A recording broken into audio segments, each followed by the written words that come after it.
नमस्कार, one India Hindi में आपका स्वागत है और मैं हूं आपके साथ विवेक। देश में एक बार फिर से बढ़ते कोरोना केसों के बीच स्टेट बैंक ऑफ इंडिया ने एक रिपोर्ट जारी की है।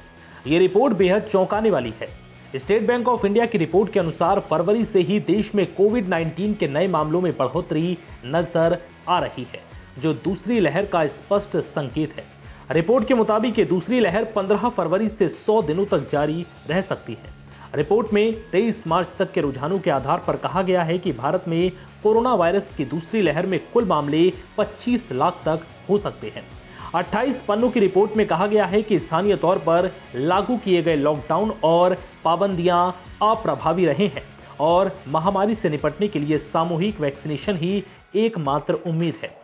एसबीआई की रिपोर्ट के अनुसार रोजाना दर्ज हो रहे नए केसों की संख्या के मौजूदा स्तर से पहली लहर के दौरान के सर्वोच्च स्तर को देखें तो इस लहर का सर्वोच्च स्तर 15 अप्रैल के बाद आ सकता है।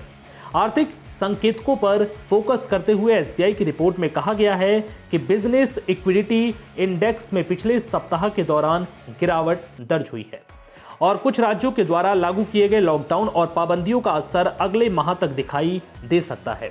रिपोर्ट में सभी राज्यों में वैक्सीनेशन की गति को बढ़ाने का आह्वान भी किया गया है।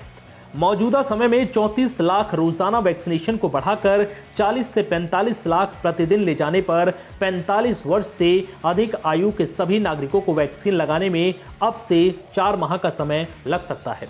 केंद्रीय स्वास्थ्य मंत्रालय के आंकड़ों के मुताबिक भारत में आज 53,476 नए कोरोना वायरस के केस दर्ज किए गए हैं, जो पिछले 5 माह का उच्चतम स्तर था।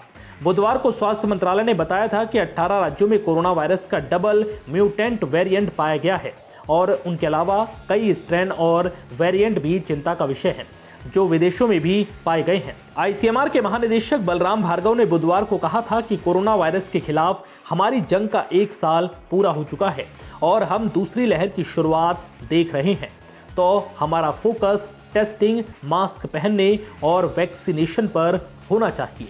फिलहाल इस वीडियो में इतना ही। नमस्कार।